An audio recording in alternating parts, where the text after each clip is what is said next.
The galaxy is a dangerous place, filled with endless wars and shifting alliances. But nothing prepared me for the moment our alien queen demanded a proof of loyalty so intimate, so controversial, that it could change everything. They said only mating could convince her. And when I was chosen, I realized this wasn't just about politics. It was a test of survival, trust, and the very future of her species. What happened next would shock the entire empire and prove that loyalty sometimes requires crossing boundaries no human has dared before.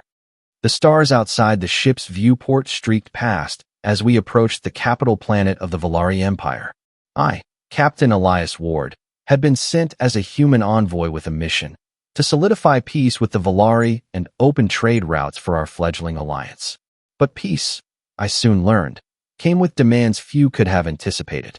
The Valari were a proud, complex species, tall, lithe, with iridescent skin that shimmered under their twin suns.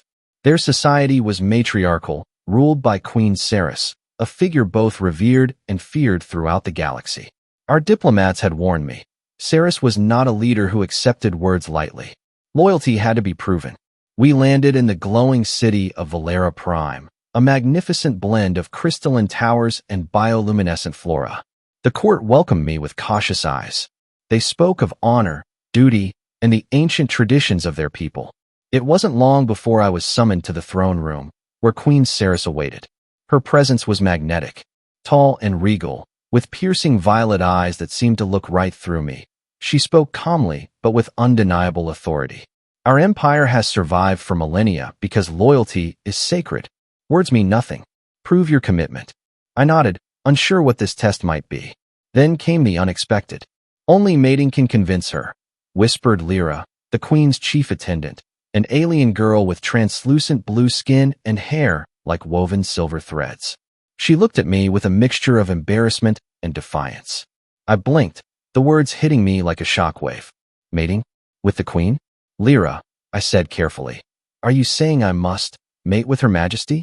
She nodded solemnly. It is the ancient way. The Valari queen bonds with chosen allies to ensure loyalty through more than words, through blood, through connection. I swallowed hard. This was no ordinary diplomacy. This was a sacred ritual, one that had never involved humans before. Before I could protest, the queen herself spoke, her voice steady. Loyalty born of union is unbreakable. Will you accept this proof? The room fell silent. All eyes were on me. I took a deep breath. I will. Days passed as I prepared for the ceremony. Lyra became my guide, teaching me the customs and rituals I needed to understand. She explained that the Valari mating bond wasn't just physical. It was mental and emotional, connecting our minds and spirits for a lifetime. It was terrifying and exhilarating. On the day of the ritual, the throne room was transformed. Soft light bathed the space, and the air hummed with ancient energy. The queen entered, radiant and commanding. She approached me slowly, her eyes never leaving mine. We stood close. Then, as tradition demanded, we touched foreheads, a gesture to connect our minds.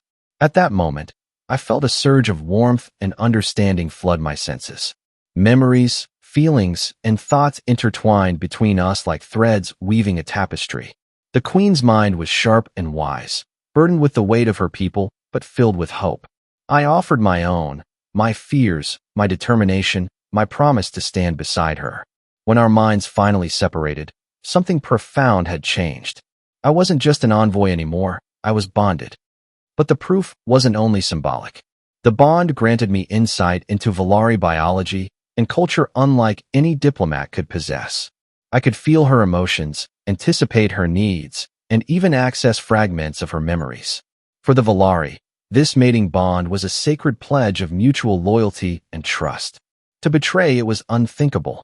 And for me, it was a revelation, a bridge between species that transcended politics and wars. Yet, not everyone accepted this. Some of the Valari nobles saw me as an outsider, unworthy of the queen's trust. Whispers of rebellion stirred. Lyra stood by me, her blue eyes fierce. You are now family to the queen. That bond protects you. But be warned, enemies will try to exploit it. Days turned into weeks. Together, the queen and I negotiated treaties, a new era of peace blossomed. But more importantly, I learned that loyalty, true loyalty, was not demanded or forced. It was given freely when hearts and minds were united. The final test came unexpectedly. An enemy faction launched a surprise attack on Valera Prime, hoping to disrupt the alliance. The city trembled under bombardment. Amidst the chaos, I felt the Queen's distress through our bond. Without hesitation, I raced to her side. Together, we coordinated defenses, sharing strength and resolve. The attackers were repelled. The Valari people cheered for their queen, and for me, the human who stood with her not just as an ally, but as a bonded partner. In that moment, the galaxy understood humans were not just newcomers. We were bound by honor, by loyalty, and by something deeper than any treaty, a bond forged in trust, courage, and unexpected unity. The Queen looked at me after the battle, her eyes soft but fierce. Your loyalty saved us all, Elias. Our bond was more than proof, it was destiny. I smiled, feeling a warmth I never expected in the cold depths of space. Our future, I said, is stronger together.